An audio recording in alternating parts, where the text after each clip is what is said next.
Son ineptos para gobernar, pero buenos para insultar. Y encima un impostor.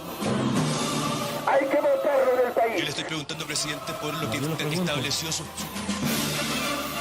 Cabildeo presenta Lucha Libre, un programa para el ejercicio de la libertad de expresión. Bienvenidos. Muy buenas tardes, es un gusto estar acá en Cabildeo. Un saludo especial y un agradecimiento muy grande a Amalia Pando y a Roxana Lizárraga, que nos auspician y nos hacen parte de este equipo y de este programa Lucha Libre. Está con nosotros esta semana y vamos a poder conversar ampliamente sobre un tema crucial. Sí, la ley de organizaciones políticas, el deseo de permanencia del gobierno, el deseo de perpetuación de Evo Morales, pero desde la óptica un poquito económica. Durante toda la semana hemos podido observar muchos argumentos políticos, muchos argumentos relacionados con la lógica técnica, argumentativa, normativa de la ley, pero hoy vale la pena ver, ¿merecen quedarse? ¿Vale la pena que se queden? ¿Lo han hecho bien estos 12 años y los años que le quedan todavía por gobernar a Evo Morales en el marco de lo que se ha llamado el proceso de cambio? Precisamente es lo que vamos a desnudar hoy en día con Miguel Roca. Miguel, qué gusto tenerte acá. Un gusto, Diego. Gracias por la invitación. Amalia Y a Roxana, claro. y a Roxana, y por supuesto a ti. Miguel, yo soy convencido que lo que estamos viendo, más allá del análisis muy personalizado, coyuntural, era algo que podíamos ver venir. La teoría política te lo demuestra. Yo quiero partir con un marco teórico que es absolutamente alucinante. La teoría democrática te muestra que la democracia genera efectos acumulativos, va así como embudo, va creciendo. Es decir, si comenzó el año 82 solamente eligiendo un presidente, hoy en día tenemos Tribunal Constitucional, Defensor del Pueblo, es decir, se va agrandando, tenemos autonomías, tenemos un conjunto de instituciones que realmente la hacen más sólida. La democracia tiene una suerte de gen de crecimiento automático, ¿no? Va creciendo y se expande casi por sí misma. Sin embargo, aquí está el problema. Los gobiernos autoritarios tienen la misma capacidad de expandirse en forma de embudo. También van generando mecanismos para fortalecerse a sí mismos. Y van generando ciertos mecanismos que evidentemente van siendo utilizados uno por uno. Yo digo que este mecanismo de la ley de organizaciones políticas era previsible, en el sentido de que el MAS ya ha ido sacando las cartas del fajo que tenía, ha ido mostrando ya sus cartas y no le están quedando ya muchas. La primera carta que sacó para mí fue la judicialización de la política, poniendo un montón de juicios a montón de autoridades. En segundo lugar, y lo hemos visto, empezó a copar los medios de comunicación, dando noticias muy jactanciosas, con mucha algarabía, mostrando un país extremadamente exitoso, ¿no? Un gobierno muy triunfalista en ese sentido. Y evidentemente, como el mismo Evo Morales lo dijo, ya tenemos el 90% de los medios de comunicación. Lo dijo el 2015-2016. ¿No? Habían amedrentado algunos medios, habían estatizado a otros, les habían quitado la publicidad a otros. Segunda carta copada. Tercera carta para mí es muy clara: la utilización de los recursos públicos para beneficio electoral. Una dinámica de campanización permanente a través del Evo Cumple, que ha manejado 12.000 millones de bolivianos, más de 1.500 millones de dólares. Eso es para campaña exclusiva de Evo Morales.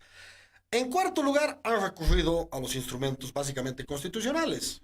Cuando nada de eso les funciona, porque a pesar de judicializar, a pesar de copar los medios, a pesar de utilizar la plata de una forma clientelar ampliada, no ganan, no pueden ganar, se siguen deslegitimando, siguen cayendo en el rating y la oposición sigue creciendo y las manifestaciones en torno a todo el país siguen creciendo, siguen recurriendo a sus últimas cartas. La cuarta carta fue evidentemente la utilización abusiva, grosera y torpe de la Constitución, manipulándola y modificándola.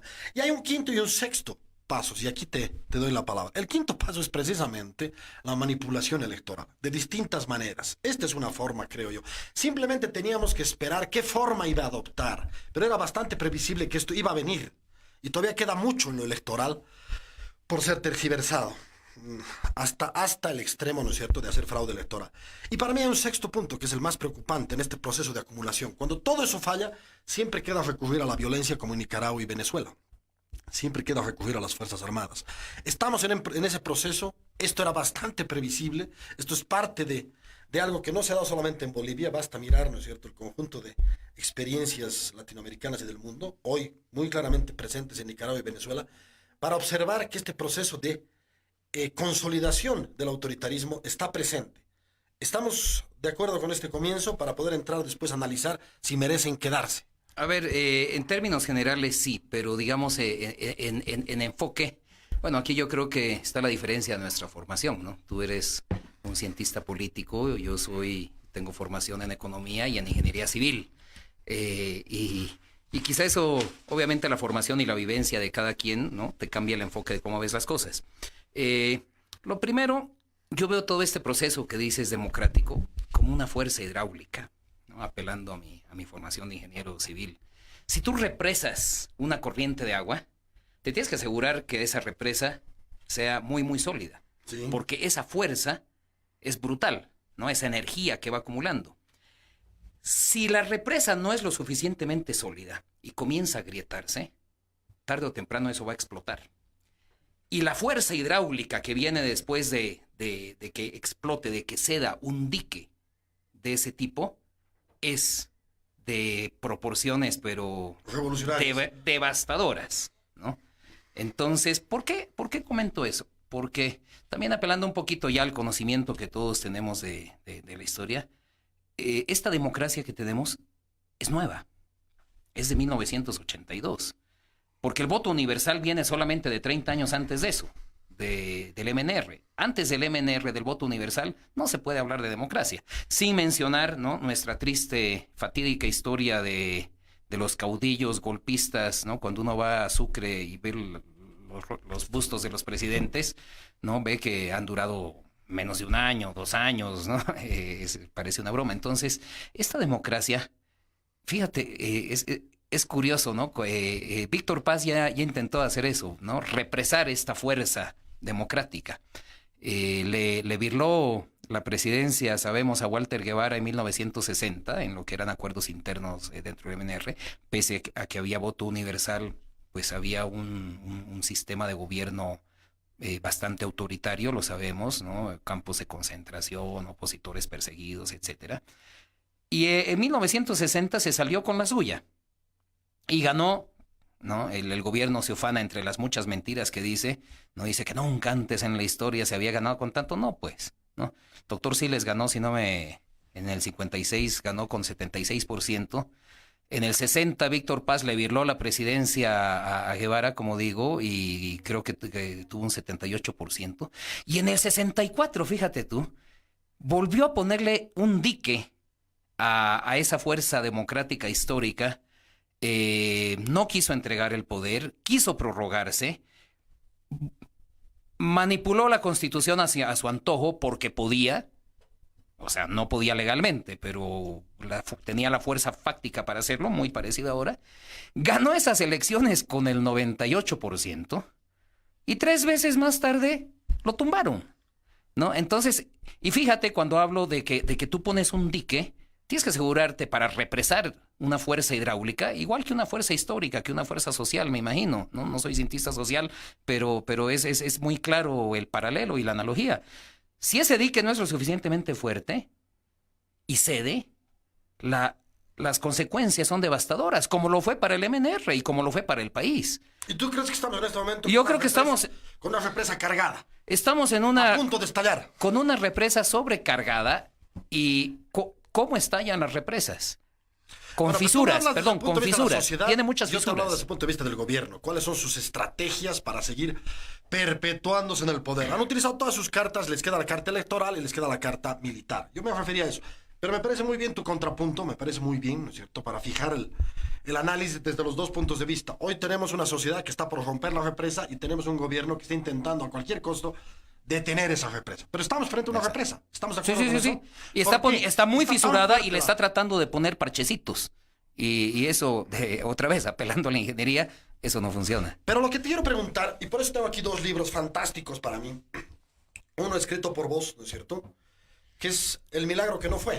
Y otro que ha sacado con mucho esmero, me parece realmente ponderable, este texto coordinado por Iván Velázquez, de la Fundación Konrad Adenauer, y Napoleón Pacheco. Han sacado 2 tomos, Una economía en Bolivia, 1900 2015. Un montón de ensayos de los mejores, además. Rolando Morales, Juan Antonio Morales, Mauricio Medinaceli. Es toda una fantasía. Beatriz Muriel. Beatriz Muriel. O sea, no gente de primera. Ni siquiera un tercio, pero gente de primera con muchos datos. Y en ese sentido, muchos datos que aportan a la pregunta. Digamos que se saliesen con la suya, que esta ley va, incluso, digamos que Evo Morales se queda. Merece quedarse, y aquí he hecho un recuento, y comienzo con la primera tesis, intentando ser lo más didáctico frente al público. Y quiero que me sigas para ver si hay más tesis. Pero la primera de todas las tesis es, 1, no merecen quedarse porque son mentirosos. La primera tesis central es, la nacionalización no ha sido la que ha generado tanto rédito, tanta bonanza como ellos dicen. Nada que ver, no es cierto. La nacionalización responde solamente a un 20% de los recursos. Solamente 1 de cada 5 dólares que ha entrado al Tesoro General de la Nación, que ha entrado a los bolivianos, que está fluyendo en nuestra economía, proviene de la nacionalización. El resto proviene de impuestos previos, el IDH que fue aprobado en 2005, e impuestos además que provienen de la ley 843 del año 1987, impuestos neoliberales. Básicamente, ¿puedo interrumpirte ahí? Sí, por supuesto. Porque, esta es la tesis central. Porque hay una aclaración. Bueno, primero no ha habido nacionalización. Bueno, ¿no? Y esto es importante porque el famoso decreto de nacionalización, muy entre comillas, Héroes del Chaco del 1 de mayo del 2006, 2 veces utiliza la palabra nacionalización. La primera vez en su introducción, el artículo 1, que dice, se nacionalizan los recursos hidrocarburíferos en Boca de Pozo, que simplemente repite lo que 2 años antes habíamos ido todos a votar en el referéndum que había convocado Carlos Mesa, el entonces presidente. Y solamente se repite lo que el 85, no me acuerdo, pero abrumadoramente dijimos sí. La segunda vez que se repite esa palabra nacionalización en ese decreto es en el artículo 7. Pero es importante la referencia al artículo 6, porque el artículo 6 dice que se pasan las acciones de los bolivianos a yacimientos. Perdón, que los bolivianos teníamos por la ley de capitalización en Transredes, Chaco y Andina, se las pasa a yacimientos. Y ese artículo 6 no es nada más que, otra vez, una repetición de otra de las preguntas del referéndum de 2004, donde, yo sé, 85% de los bolivianos, entre ellos yo, dijimos, sí, esa capitalización al final fue una mamada, y estoy de acuerdo en que las acciones que dizque eran mías y se las habían dado a las AFPs y yo no toco pito, que me dejen de mamar, yo prefiero dárselas a yacimientos. 85% dijimos eso. Y entonces el artículo 6 dice eso. Y el artículo 7, ¿qué es lo que dice? El artículo 7, ¿no? Insisto, la segunda vez que se utiliza la palabra nacional, dice, se nacionalizan las acciones necesarias para que Yacimientos llegue a tener 50% más 1 de las acciones. Que en el caso de Transredes era más, le faltaban como un 14%, y en el caso de Chaco y Andina faltaba 1 y pico, 2% para llegar a ese... 51. No, 50 más 1. Claro. A tener lo que llaman en el mundo anglosajónico el golden share, ¿no? Para tener La acción de oro, sí. el control. Entonces, esa pequeña nacionalización, irónicamente, es retomando lo que quería el plan de todos, ¿no? del MNR, que fue donde nos mamó. Entonces, no hubo más que esa pequeña parte de nacionalización de las acciones. Esa nacionalización no nos generó ningún ingreso. Pero perdón, sobre el punto. Me estás diciendo entonces que volvimos a la opción originaria de la capitalización, que era 51-49. Evo Morales ha replicado básicamente lo que proponía en el plan de todos Gonzalo Sánchez de Lozano. Exactamente. ¿No? Volvió a la esencia del plan de todos. Que lo traicionó el propio Sánchez de Lozano. El más gonista Evo Morales, entonces. Exacto, ¿no? Totalmente gonista, ¿no? En su concepción. Segundo, esa nacionalización, el llegar al 50% más 1, no nos dio ni un centavo. Lo que nos generó un dinero extra de la renta gasífera fue la renegociación de los contratos. Y la renegociación de esos contratos le generó un 21% más al país en ingreso fiscal para Yacimientos del total de la renta gasífera. Lo fuerte venía de antes, regalías, que viene desde los años 60, desde las luchas regionales lideradas por Melchor Pinto, etcétera, ¿no? Por esas regalías. Y lo fuerte, el IDH, que viene también del 2005, que recordemos, la bancada entera del MAS votó en contra del IDH el año 2005. Entonces, ¿no? Ahí sí que... Pero volver a la bolsa, porque el antecedente es excelente, tu antecedente histórico. Volver a la bolsa. De cada $100 que le entra a la economía boliviana, al Tesoro General de la Nación, ¿cuántos provienen de la gran nacionalización que dice Evo Morales? Ya, vamos por partes. De lo que le entra del gas, ahí es la puntualización. Sí, 1 de cada 5 dólares de lo que al Estado boliviano le entra por gas es por ese decreto de mayo del 2006 que llaman de nacionalización muy falazmente. Solo 1 de 5 de lo que le entra del gas. Claro. Ahora. El resto regalías y DH. Exacto. El conjunto de lo que le entra por gas es un 24, ahorita no estoy seguro, está el dato en el libro, pero alrededor de una cuarta parte de los ingresos fiscales. Porque las otras 3/4 21%. partes... 25. 21, 74% recaudación tributaria, 5% aduanas y 21% es recaudación total de... Has leído muy bien el libro, tienes toda la razón, te agradezco. Pero justamente, entonces la mayor parte del ingreso son de los impuestos nacionales creados el año 86 con la ley 843. Estamos hablando de IVA, de IT, de IUE. Y eso es lo fuerte. Y aquí un dato importante, ¿no? Y viniendo a por qué, perdón, te interrumpí, después podemos tomar los otros puntos. Sí, por favor, pero si se deben quedar. Para empezar, ningún gobierno se debe poder quedar vulnerando la Constitución, aunque lo haya hecho divinamente. Excelente. Y aunque lo haya hecho divinamente, es un caso muy lejano de lo actual. O sea, yo considero y estoy dispuesto a debatirlo en cualquier foro y ante cualquier persona. Yo creo que lo ha hecho pésimo. En materia económica, sobre todo, ¿no? En otros temas podríamos discutir, pero en materia económica lo he hecho pésimo. ¿Y por qué digo esto? Porque, fíjense, se habla mucho del antes, ¿no? De los gobiernos No, pero neoliberales. no te me vayas porque son hartas tesis las Ya, que tengo ok. aquí. Parece Entonces, una es la criticando nacionalización. al televidente y podemos Ya. discutir Una bien. es la nacionalización que creo que quedó bastante clara. trucha, entonces. No hubo tal Ya. y la plata no viene de ahí. El fuerte de la nacionalización de los recursos del gas que entra a Bolivia vienen de las regalías que venían de antes.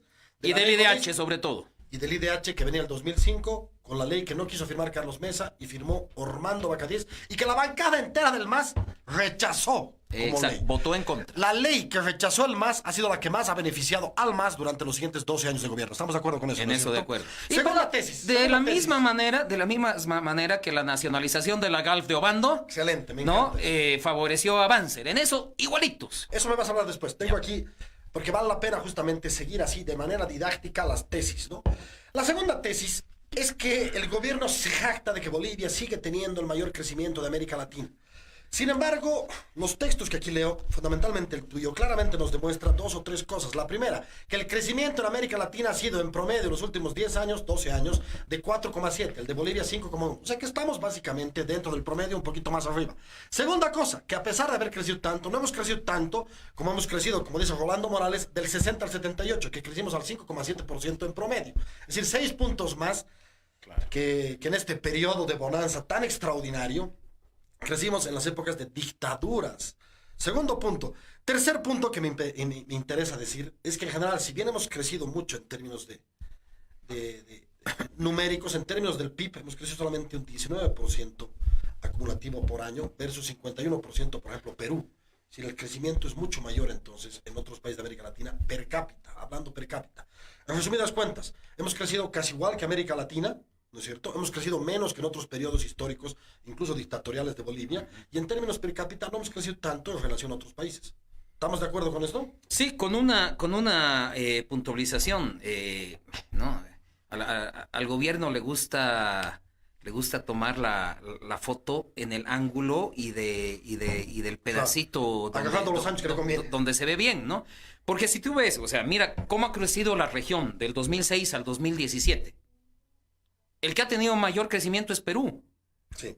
¿No? En segundo lugar, Paraguay, ahí estamos batallando Bolivia, Paraguay se puede decir, pero en el acumulado, Perú es de lejos. Luego viene Paraguay y Bolivia, que son las economías de alacitas de la región, ¿no? Y ahí también muy cercano Uruguay. Perdón, Uruguay un poco por encima también, ¿no? Entonces, ¿qué es lo que pasa? La economía boliviana, y ese es otro punto de discusión con las falacias y todo, pero la economía boliviana digamos, en datos uniformes del Banco Mundial, anda por los 25 mil millones de dólares de 1990. Igual que la paraguaya.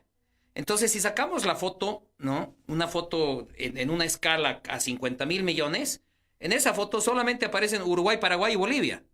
Creciendo muy bien. Pero para que aparezca el siguiente Perú, tienes que zoom out, ¿no? Alejarte en la foto para que la escala crezca de 50,000 a 100,000 al doble, y ahí aparece Perú. Pero no aparece en el resto. Para que aparezcan Chile, Colombia, ¿no? Ecuador, perdón, primero aparece Ecuador antes que Perú, ¿no? Pero para que aparezcan el resto de la región, tienes que poner la escala a 500,000 millones. O sea, 20 veces más del cuadrito donde aparece Bolivia, ¿no? Y entonces ahí ves que ya el crecimiento acumulado boliviano es casi una línea horizontal, ¿no? El crecimiento paraguayo y boliviano. Y si quieres que entre Brasil, el coloso de la región, ¿no? Donde a Bolivia lo tenías en la foto de 50, tienes que ampliar a 2.500. 2.500 mil millones, para hablar de muchos ceros. Entonces ahí aparece Brasil, enorme ahí arriba. Aparecen las otras economías más o menos pujantes, como la argentina, la chilena, la colombiana, pujantes, digo, en su tamaño, ¿no? En su actividad. Y ahí abajo, casi como una línea horizontal, aparecen Paraguay y Bolivia. ¿Y por qué es esto importante? Porque el gobierno últimamente, y es patético el último mensaje a la nación del 6 de agosto de Evo Morales, que casi como un apostolado, ¿no? Lo escuché y tomé nota, porque qué cosa tan... Debe ser el único. ¿no? Sí, qué cosa tan Ni sus aburrida. diputados que duermen y aplauden. Sí, exacto. Pero se aferró de una manera patética a estas cifras falaces del PIB, de que ha crecido. Y este señor está como un chango que va en su moto y dice, ¡ay! En mi moto yo puedo acelerar más rápido que este señor que va en tráiler cargado, ¿no? Es así de tonto su ejemplo. Porque como tú dices, cuando lo comparamos con nuestra propia historia, con otros momentos en la historia, oye, durante la dictadura bancerista, crecimos más. Y ahí están los datos de Rolando Morales, ¿no? Pero también están en mi libro, es una cosa bastante conocida. Entonces, esa es una de las grandes falacias. Pero dentro de esas falacias, porque aquí lo que estamos apuntando es que aunque fuese legal, que por supuesto es ilegal e inconstitucional que Evo Morales se quede, y respetando el voto popular, que es sagrado, que es la base de cualquier democracia, pero estamos suponiendo que digamos que fuese legal. Y estamos preguntándonos simplemente para que el televidente que nos está viendo sepa de qué vamos, ¿se merecerían quedar? Y la respuesta es contundente, no. Y en este segundo punto, tú has sido muy erudito explicándonos que el PIB no ha crecido 3 veces como ellos dicen. No es cierto que ha crecido 3 veces, ha crecido solamente 0,63%, ni siquiera un 100%. Explícanos un poquito eso, por favor. A ver, aquí... Lo menos económicamente posible, intenta Sí, ser lo más aquí- didáctico. Aquí nos ha ayudado a que nosotros mismos nos engañemos. Y hay que ser franco con eso, ¿no? Porque el PIB se lo mide quitándole el efecto de inflación para ver el crecimiento real. Porque cuando tienes inflación, ¿no? Aunque no crezca el PIB, crecen los precios, crece el valor de la economía. Entonces eso no tiene ningún sentido. Entonces, ¿qué hizo el gobierno? Recordemos, los que tenemos más o menos cierta edad y alcanzamos a recordar la época de la UDP, yo era el año, ya estaba saliendo de colegio, comenzando la universidad, entonces tenemos, ¿no? Una clara vivencia de lo que fue la UDP. Y cuando vino la estabilización, el principal mecanismo de estabilización era hacer que la inflación y el tipo de cambio del dólar fueran mano a mano. Porque nos habíamos acostumbrado los bolivianos a ver a cuánto está el dólar en la Camacho y con eso ajustábamos los precios. Entonces, el gobierno, con una visión muy, muy inteligente en su momento para poder estabilizar, juntó la inflación al tipo de cambio paralelo y lo volvió oficial de un día para otro, de 75,000 pesos, pum, lo pasó a 1,100,000 y listo. Dice, y luego iba acompañando la inflación y el tipo de cambio uno a uno.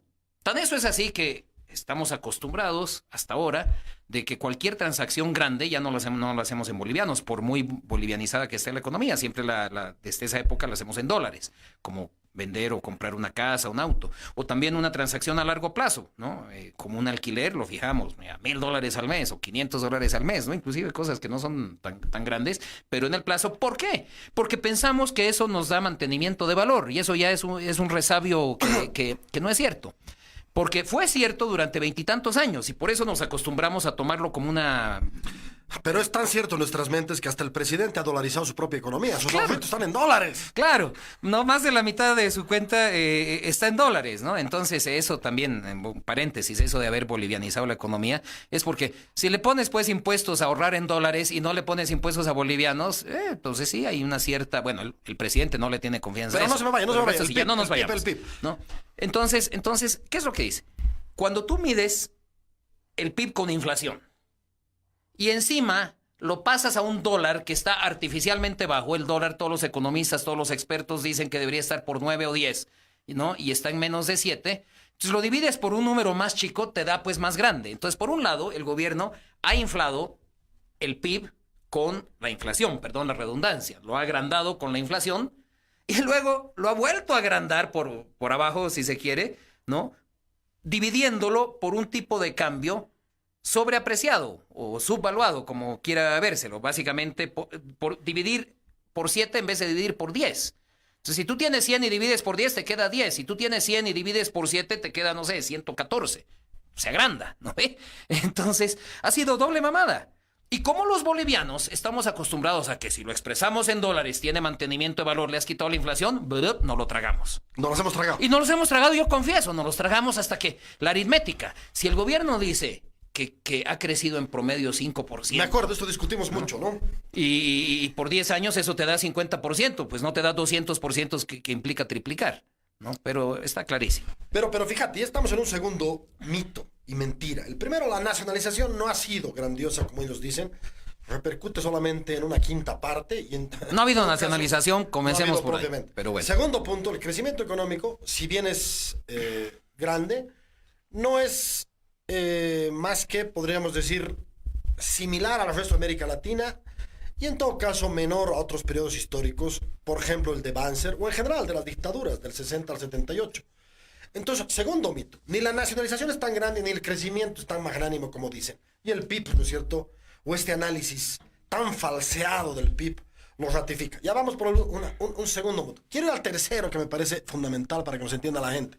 Y por eso ratificar que aunque fuese legal no merecen quedarse. Que tiene que ver con que este gobierno habría definitivamente dejado de lado el armazón neoliberal. El neoliberalismo es perverso, me decía el otro día el diputado, no me acuerdo su nombre, me decía, ha traído pobreza. Y es cierto, por supuesto que sí, que hay puntos en contra gigantescos respecto al neoliberalismo. Pero lo cierto, y aquí hay que ponderar el tercer punto, que el neoliberalismo sigue más vigente que nunca. Es más, la recaudación tributaria de la que hoy vive este gobierno en gran cantidad, porque si vemos la composición recaudatoria, la composición fiscal de este gobierno, fundamentalmente se basa en la recaudación tributaria,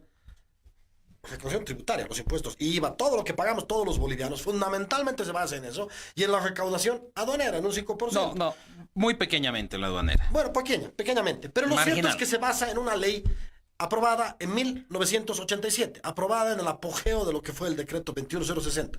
Es decir, este gobierno basa sus éxitos, basa su armazón fiscal, la solidez fiscal que tiene en una ley neoliberal. La plataforma neoliberal sigue vigente. ¿Estamos de acuerdo con eso? Absolutamente. Pero vayamos un pasito atrás, porque también, ¿no? Parte de esto es que dice que las obras son por la nacionalización. Porque es ahí donde el gobierno, ¿no? En su demagogia, junta, ¿no? Ahora hay más obras. Además, en su lógica muy obtusa, a mi modo de ver, de desarrollo, ¿no? Que desarrollo es obras de hormigón. O sea, elegimos un presidente, no un alcalde. Y eso nunca lo ha entendido. Evo Morales es un gran alcalde, ¿no? Él quiere ser alcalde, ¿no? Y con plata ajena. Y arrogarse todos los méritos. Pero el problema es que la gran mentira es que las obras son por la nacionalización. Porque veamos, inclusive, porque esto me lo ha contestado rebatiendo o intentando rebatir mi libro el propio vicepresidente Álvaro García Olineras en un seminario internacional. Cuando agarra y dice, sí, este señor quiere atacarme con un cuadro, pero yo me voy a defender con ese mismo cuadro. Reconoce que solo el 21% de los ingresos gasíferos son por ese decreto del 1 de mayo del 2006. Y para él dice, esto es un buen dato, porque no lo refuta, pero el 21% se contenta con el 21%, dice que es cierto, primero. Pero segundo, de ahí dicen que con la nacionalización se paga todo. Y con los recursos del IDH, Y supongamos, porque decía, perdón, aquí, ¿no? Los masistas dicen, sí, pero es que el MAS, cuando Evo era diputado, el MAS peleó por esto en las calles y no sé qué, y la Revolución de Octubre y la Guerra del Gas, ¿no? ¿Qué méritos tendrán, no? Pero si tomamos el IDH, que el MAS votó en contra, insisto, ¿no? A riesgo de ser redundante, como fuente de financiamiento de esas obras públicas, de esa inversión pública, solo el 14% nada más de las obras públicas en estos últimos 12 años se han pagado con recursos del gas, nada más que el 14%. Entonces, ¿de dónde viene el resto? O sea, 100 menos 14, ¿de dónde viene el 86%? De nuestros impuestos y de los impuestos que nuestros hijos y nietos van a tener que pagar porque es deuda. Y la deuda externa e interna, ¿con qué se paga? Con los impuestos de la gente. Entonces, solamente el 14% es IDH y el 86% es una mezcla, o sea, es mayoritariamente impuestos y deuda externa e interna. Y ahí también hay una gran mamada, perdón que diga. Pero eso vamos a llegar después. Ok. Eso vamos a llegar. Ordenémonos. Entonces, ratificas lo que estamos diciendo.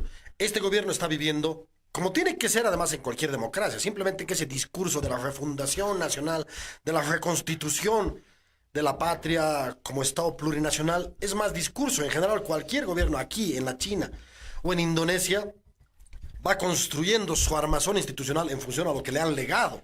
Y lo que ha legado en general todo el pasado de 30 años democráticos, que ahí está realmente la fuerza de nuestro sistema de gobierno, es, por ejemplo, un bono sol que se ha vuelto renta dignidad. Es, por ejemplo, una autonomía, una ley de autonomías que era parte de lo que fue la participación popular. Es, por ejemplo, un seguro materno-infantil que ahora es parte del seguro integral. Es, por ejemplo, entre otras cosas, y aquí hay que decirlo con contundencia, toda esta reforma fiscal del año 1987, Ley 843, que ordenó el pago de impuestos y que hoy sigue vigente más que nunca. Y que este gobierno vive básicamente de esa recaudación tributaria esgrimida en los años, diseñada en los años neoliberales. Esto es lo que hay que mostrar claramente al espectador para que se entienda que la democracia es una construcción con sus males y sus bienes, sus oscuros y sus claros. Es una construcción paulatina, armónica, a la que ha llegado este gobierno y ha heredado todo eso. A ver, vamos por partes. Descontando el gas, que también es parte del proceso. Vamos por partes. Has mencionado muchas cosas muy interesantes, pero has cometido un error ortográfico. A ver. Porque hablaste de la refundación. Y yo creo que ese error ortográfico viene del MAS, porque no han refundado las empresas estatales, las han refundido. Y ese error ortográfico es trágico. Y hablemos solamente de tres. Yacimientos... Me disculpo del error. No, hablemos solamente de Yacimientos, ENDE y ABC. Las tres las refundaron, entre comillas, las refundieron en 2006, creando nuevas entidades, ¿no? Para este nuevo diseño disque de Estado. Y las tres entidades concentran casi un 40% de la inversión pública nacional que se ejecuta a través de 426 entidades, incluyendo gobiernos municipales y departamentales, pero son 426. Y solo ESITAS 3, ¿no?, se tiran el 40%. Para que tengas una idea, la alcaldía más grande, ¿cuál es? Santa Cruz o La Paz. Alguna de las dos tiene el presupuesto más grande, pero su presupuesto anual ronda los $500 millones. Y para elegir un alcalde, por Dios, ¿no?, tiene que haber toda una construcción democrática y tiene un consejo municipal que lo fiscaliza, ¿no?, y todo el alcalde. Los alcaldes que más manejan $500 millones. Cualquiera de los ejecutivos, y yo pregunto a cualquiera que nos esté viendo o a ti, ¿cómo se llama el alcalde de Santa Cruz, ciudad donde no vives? Todos sabemos. Y en Santa Cruz, cualquiera sabe que el alcalde de La Paz se llama Luis Revilla.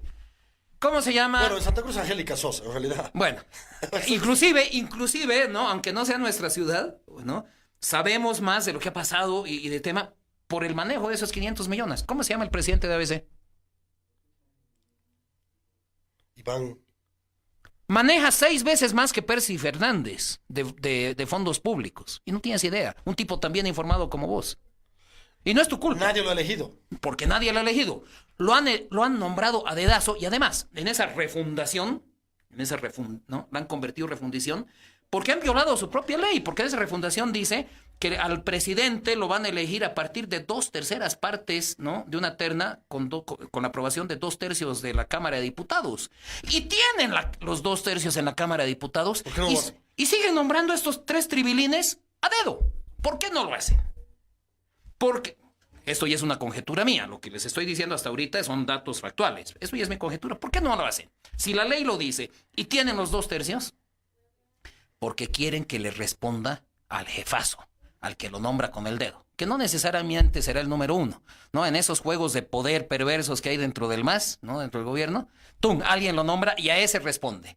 Entonces, ese tribilín que ponen, y perdón, pero no le puedo dar otro calificativo, y tribilín es bastante respetuoso porque se me ocurren adjetivos mucho peores, ¿no? No saben lo que están haciendo, ¿no? Y no voy a hablar de ENDE y de yacimientos, voy a hablar de ABC, que conozco el sector muy bien. O sea, el que está ahí es un cura que no tiene idea de lo que está haciendo y nunca ha tenido. Puede tener buenas intenciones, pero cuando lo vemos, ¿no? Jurando así, ¿qué significa esto? Nos quieren hacer creer que es una ideología. No, es lealtad servil y perruna al jefazo que lo nombró, y eso lo sabemos. Y ese es el problema, y por eso han refundido estas 3 instituciones. Y lo que hacemos muy mal como bolivianos es, sabemos quiénes son los alcaldes, y no sabemos quiénes manejan nuestra plata, y no exigimos que se cumpla la ley para esos tribilines que manejan con las patas nuestra plata, ¿no? Ese es un Quiero tema. mostrarle solamente, porque aquí estamos en el cuarto punto que me parece interesante, esto de las empresas públicas. Pero no quiero perder el tema que tú planteaste solamente le voy a dar impuestos y de lo neoliberal. Pero ya que has tocado las empresas, déjame dar solamente el contexto numérico que me parece fundamental darlo, porque estamos en un cuarto punto ya. Estaríamos hablando de las empresas públicas que el gobierno las muestra como realmente las portavoces del desarrollo boliviano, y no es así. Acaba de salir un texto brillante, mi criterio, brillante, del CEDLA de Julio Linares, que nos muestra, fíjese el televidente, cuánto manejan las empresas públicas sin haber sido elegidas. Nadie los ha elegido. Ha manejado en todo este tiempo, 2011-2017, creo que un poco antes, 87,000 millones de dólares.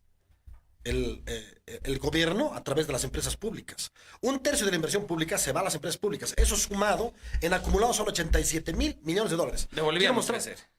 De dólares. Y fíjate, bueno, y fíjate un cuánto montón de plata. Vamos a... Fíjate cuánto es el dato de las autonomías municipales, 24,000 millones. ¿Y cuánto es el dato de las autonomías departamentales? 13,400 millones. Sumando departamentales y municipales llegas a 37,000 millones, que es básicamente 1/3 de lo que se ha invertido en las empresas públicas. Estamos invirtiendo en las alcaldías que nos dan servicios básicos, que nos dan calles, que nos dan la posibilidad de vivir bien en las ciudades. Han invertido los del gobierno 3 veces menos. Es decir, lo que estamos dando a nuestros alcaldes, gobernadores, que los hemos elegido además, es 3 veces menos de lo que damos a estas empresas públicas, y no solo no tenemos información, sino no tenemos claridad, realmente claridad, transparencia sobre cuánto generan. El gobierno dice que generan el 42% de los ingresos, y Julio Linares dice que hemos tenido una pérdida de 1,900 millones. Y manejadas por tribilines nombrados contra la ley. Todos sus actos son ilegales. Porque la ley dice que no puedes tener un interino por más de 90 días. Y llevamos 12 años con interinos. Por eso digo, quisieron hacer una refundación, y lo que hicieron fue una refundición de estas entidades. Es un proceso de cambio del interinato, ¿no? En general todos son interinos. Pero entiende el público, y entendemos, Miguel, la dimensión de la plata, 3 veces más, sí, en 30 empresas de las que no tenemos ningún informe.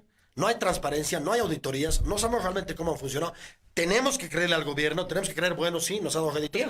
Diego. Y a las autonomías. No vamos a 30, vamos a 3, las que te menciono: yacimientos, ENDE y ABC. 30 es mucho, 3.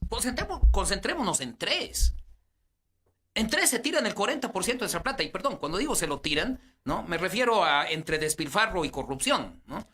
Pero parte de eso entra como ingreso de YPFB, y eso sí sirve al país. ¿Eso sí estás de acuerdo? ¿Parte de qué, perdón? Las ganancias de YPFB. Las ganancias de no YPFB... No es todo tirarse la plata. Las ganancias de YPFB se quedan en YPFB. Sí. Una parte sirven para pagar el bono Juancito Pinto. Pero a ver, otra vez, no quiero dejar el tema de los impuestos y de lo neoliberal, porque es un tema fundamental.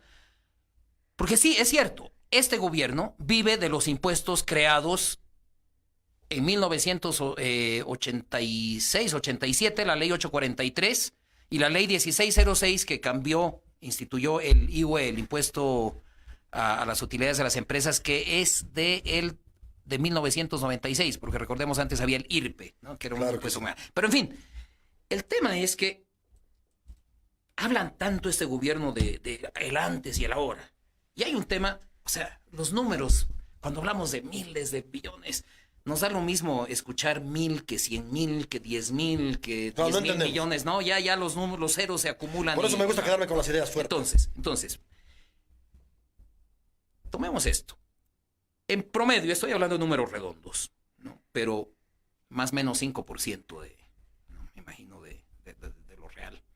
Pero en promedio, entre el 2000 al 2005, el gobierno recaudaba $1,200 millones de nuestros impuestos. Quedemos con el 1,200. De esos 1,200 gastaba 800. Le quedaban, o sea, gastaba 800 solamente en sueldos, en pagar profesores, médicos, policías, la Le quedaban administración de 400 justicia. para inversión. Le quedaban 400 para inversión, para obras. Y con esos 400 se apalancaba con créditos, otros 200 más o menos, y la inversión llegaba a 600. Esa recaudación de impuestos ha crecido porque crecieron las exportaciones, los precios de lo que exportamos, nos entraron más dólares. Con esos dólares importamos más. Y de esa importación, ¿no?, comienza a pagar impuestos, porque importa, ¿no? El que paga importa, y hay toda una, yo lo llamo un downstream fiscal, como en los hidrocarburos, ¿no? Entonces, las recaudaciones tributarias de nuestros impuestos crecen a la par, pero así, igualito se comportan que las importaciones. Es asombroso, ¿no? Entonces, ese crecimiento, el 2014, para hablar del año pico, se recaudaron 9,500 millones. De 1,200 a 9,500. El gobierno destinó, de esos 9,500, 4,000 a inversión pública.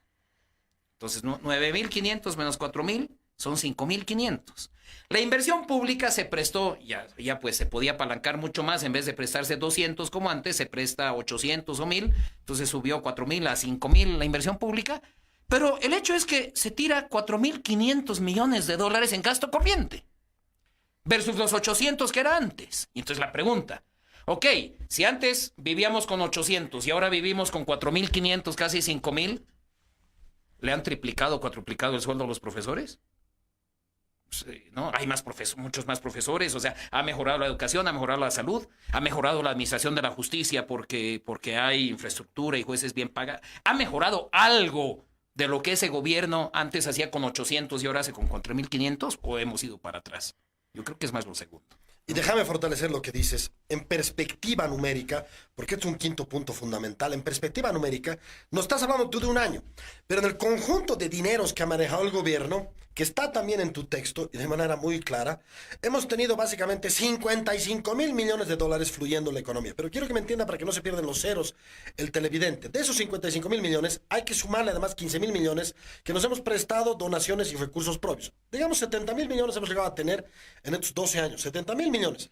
De los cuales solamente 21 millones son inversión ejecutada. Son inversión ejecutada. O sea, básicamente tenemos 50 millones, 3 veces más, que ha ido a sueldos de los amigotes, a viajes de los leales que van a Panamá a defender al compañero Maduro, hasta las últimas consecuencias. De todo por supuesto, de quiebras con el fondo indígena, de corrupción. 50,000 millones han ido básicamente a esto. Y 21,000 millones han ido a inversión. Ojo. Inversión supuestamente, uno puede pensar, 21,000 millones tampoco está mal, es harto. Pero aquí, viéndole el artículo de Rolando Morales, nos dice que hay por lo menos, dice él, por lo menos 27 obras que no tienen sentido, que han sido obras inútiles, gasto de plata, que son, por ejemplo, Papel Bol con corrupción, Museo de Orinoca, ¿no es cierto? Solamente para que el presidente sienta que, bueno, ¿no?, es parte de la historia. Escúchame esto. La mitad. Me sumaba casi 9,000 millones. De los 21,000 millones, mitad nos hemos tirado en cosas. O sea, al final tenemos 10,000 millones, un poquito más, que han fluido en la economía. Si tú lo divides eso en 12 años, nos sale 800 millones. Ya. Nos sale 800 millones de dólares en inversión, casi como el periodo neoliberal, habiendo tenido 10 veces más de plata. Esto es increíble. O sea, resumiendo para la gente, o se la han tirado en sueldos de los amigotes, creciendo, ¿no es cierto?, haciendo crecer la planilla, en viajes, en palacios y cosas. Claro, la planilla O se se la ha han tirado en triplicado. cosas inútiles que no tienen capacidad de generar riqueza, no son productivas, o simplemente, ¿no es cierto?, han invertido muchísimo menos en las cosas realmente que necesita el boliviano. Esto tiene un tema peor, Diego, que no hay que perder de vista, y quien nos ve no lo puede perder de vista. ¿De dónde sale la plata? De los impuestos. ¿Quién la paga? Nosotros. ¿Y quiénes somos nosotros? Porque también hay que aclarar, ¿no? O sea, ¿quiénes somos nosotros? No es el pueblo boliviano. ¿Quién paga esa plata fundamentalmente? 4.400. El clase mediero consumidor formal urbano, ¿no? Porque una aclaración. Porque los cocaleros no pagan, por ejemplo. Ah, los cocaleros no y pagan. disponen cómo se utilizan los recursos públicos. Y disponen. No pagan, A pero eso disponen. me voy. ¿De dónde sale la gran cantidad de esa de plata? De los clase medieros consumidores formales urbanos, que cada vez que compramos con factura, estamos ahí pagando un impuesto y eso se acumula en una empresa que es la que va a pagarle, ¿no? al Estado, ese gran contribuyente. Aunque usted que nos está viendo, ¿no? O vos, Diego, no seas gran contribuyente, cada vez que consumes en un restaurante, cada vez que le pones gasolina a tu auto, cada vez que abres una Coca-Cola, cada vez que no sé qué, estás pagando impuestos. Entonces, lo terrible es que nos sacan la plata, la mitad se la dan, o sea, la mayor parte, a ver, voy a tratar de ponerlo en proporciones, nos sacan la plata de esos 70,000 millones. 50,000 se tiran. ¿En qué? En pagarle a sus funcionarios públicos masistas, que han triplicado la planilla, ¿no? En empresas públicas, en la administración pública, etcétera, ¿no? Y la plata que es para invertir, para hacer obras, la mitad de ese saldito, estamos hablando de cada $7, 5 se lo farrean. En sueldos, en viajes, ¿no? En pagarle sueldos a ineptos que no saben lo que están haciendo, a un cura que no sabe de carreteras, ¿no? Y así, ¿no? ¿no? Y luego, son 5 de 7. Y de los 2 que quedan, 1 se lo dan a sus bases, a los cocaleros, ¿no? A la gente que no paga ni un impuesto. Y el otro unito, ¿no? Nos lo dan, digamos, a nosotros, a los que contribuimos, y encima quieren que les digamos gracias, papito. O sea, quiero contextualizar porque esa es genial una lo que gran dices. mamada. Entonces, Y la gente tiene nos va a quedar que poco abrir los tiempo ojos. y no quiero quedarme con un tema que lo hemos charlado mucho. No está en el libro, pero es importante mostrarlo como parte de estos mitos.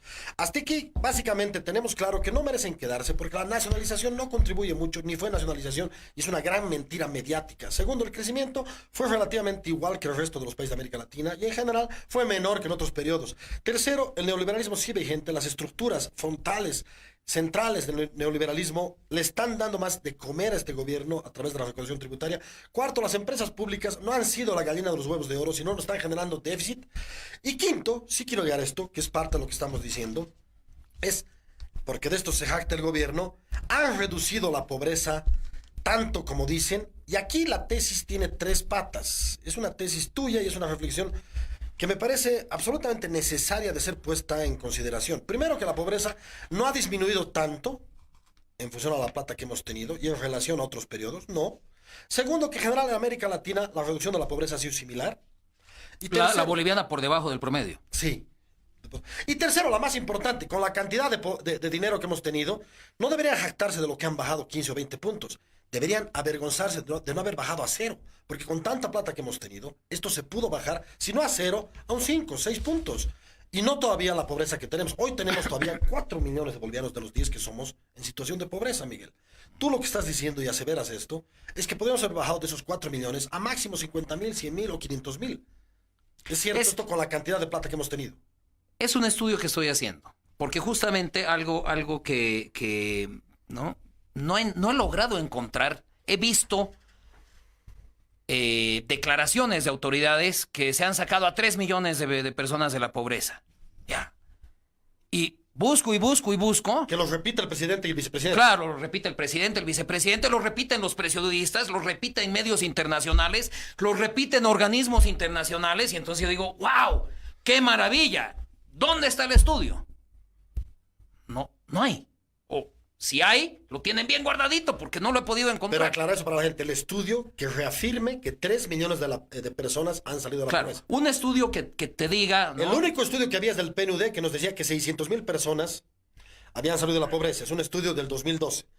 Mágicamente, del 2012 al 2018, Exactamente. habrían salido de la pobreza 3 millones. 2 Entonces uno dice, 400,000 más. una noticia tan grande y tan alegre para los bolivianos, ¿no? Pues debe tener un estudio. No lo he encontrado, por lo menos. Y entonces no sé por qué lo tienen tan ocultito. Le he preguntado a expertos que se dedican y llevan toda una vida, ¿no? Estudiando temas de pobreza, temas laborales. ¿Se los puede citar? Sí, yo creo que sí. Fernanda Wanderley, ¿no? Beatriz Muriel. Que son brillantes. PhDs brillantes que tienen toda una vida de dedicación No tienen a los fuente temas. para ratificar Me han eso. dicho, no lo conozco, es lo que me han dicho. Entonces, si le pregunto a todos estos PhDs que le dedican su vida a estudiar estos temas y no conocen el estudio, y yo tampoco lo puedo encontrar, no sé, me da la impresión de que no hay. Entonces, uno va por el tema de, cómo se mide la pobreza, y estas son cosas, yo no soy experto en el tema, pero justamente, ¿no? Soy un ciudadano preocupado para no tragarnos las mentiras que nos van largando. Entonces digo, ok, miden la pobreza en la encuesta de hogares que hace el INE. Y básicamente si tienes acceso a agua potable, si tienes acceso a no sé qué. Entonces, estoy haciendo un trabajo. El primero que he visto, porque te vas a los datos que publica el Banco Mundial con la misma metodología para todos los países. Entonces ves que la pobreza se ha reducido en Bolivia en promedio menos que en el resto de Latinoamérica. En toda Latinoamérica, con este boom de materias primas que ha habido en la región, en Sudamérica, la pobreza se ha reducido. Y en Bolivia se ha reducido menos que en el promedio. O sea, el promedio lo ha hecho mejor que nosotros en reducir pobreza. Yo pensé que no, que Bolivia estaba... No. El promedio lo ha hecho... perdón. No. En reducción de pobreza, en promedio, hemos bajado menos que el resto. Creo que no. Bueno, justamente, es un tema que se estudia, pero en todo caso, no es nada espectacular. Segundo, si tú ves cómo se redujo la pobreza 15 años antes de que llegara Evo Morales al poder y 15 años después, no hay gran diferencia. ¿No? Datos del Banco Mundial. Porque los nacionales no los encuentro. ¿No? Alguien me puede decir, no, te tienes que ir a la encuesta de hogares y no Del sé qué. censo 92 al 2001 bajamos del 78 al 58, del 2001 al 2012 del 58 al 42. ¿No?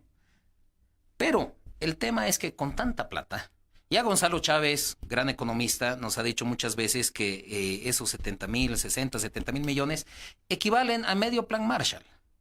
Y recordemos, y esto Gonzalo Chávez lo repite mucho y creo que todos tenemos que estar conscientes, Plan Marshall fue el plan con el que se reconstruyó Europa después de la guerra, después de que estaba aniquilada Europa, devastada en su infraestructura productiva, en sus servicios públicos y todo. Vino a Estados Unidos y les puso plata, eso se llama el plan Y les Marshall. puso plata. Y les puso 130 mil millones de dólares. 120 mil millones de hoy. Sí, de hoy. Y nosotros hemos tenido 60 mil. Pero Hemos además, tenido la un mitad. datito, pero además déjame decir esto, ¿Y por cuántos favor. millones eran en Europa? No, pero déjame decir esto. 130 mil millones para 17 países, lo que da más o menos un promedio de 7 mil millones por país. Nosotros hemos tenido 10 veces más que eso. Dale un promedio Ojo. por persona, no por país, porque no todos los países tienen la misma población. Bueno, es cierto. Entonces, pero habían, ¿qué? 100 y tantos millones de europeos de esa época en Europa. Igual, 10 veces más. ¿No? Y entonces Digamos, aquí hemos tenido la mitad para 10 veces menos La mitad gente. de plata. ¿Y qué hemos hecho? Seguimos pobres.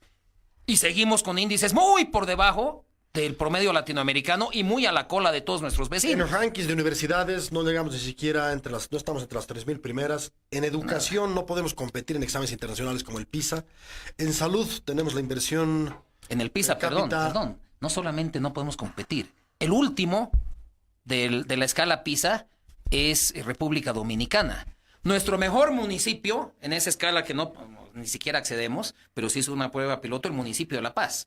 El puntaje del municipio de La Paz, nuestro mejor 16. municipio, es la tercera parte del peor del ranking peor. de PISA. Así de Y mal ojo, estamos. La Paz. La Paz, nuestro mejor municipio. Tenemos que ir cerrando y vale la pena en estos estudios y en otro que yo he coordinado uno con distintos ensayos, se ratifica lo que dice Rolando Morales. Rolando Morales dice, de los 30 mil millones, calculando a grosso modo que ha tenido el MAS en las manos, 20 mil millones se habrían despilfarrado. Él dice, básicamente 2/3 de la plata la hemos utilizado no donde debió ser utilizado.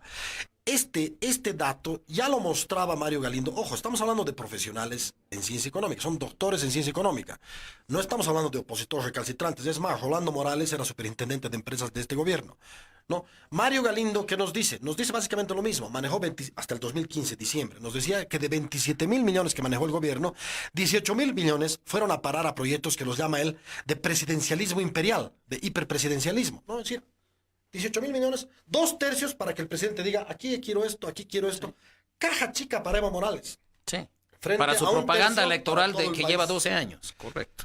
Por eso, estas cifras son muy fuertes, no las dice un opositor, las dicen estudiosos de la economía, Yo quiero cerrar mi participación porque nos queda muy poco tiempo. Me he quedado con algunos puntos. La deuda, por ejemplo, el déficit fiscal ya es gigantesco. De 2014 a 2016 es de 5.500 millones. Y Miguel Roca, que está aquí conmigo, dice, el déficit, que uno dice, déficit 3 puntos, 8 puntos. Es Se lo que miran te los datos. sobregiraste en tu cuenta, ¿no ve? Claro, 5.500 millones, que con eso podríamos haber...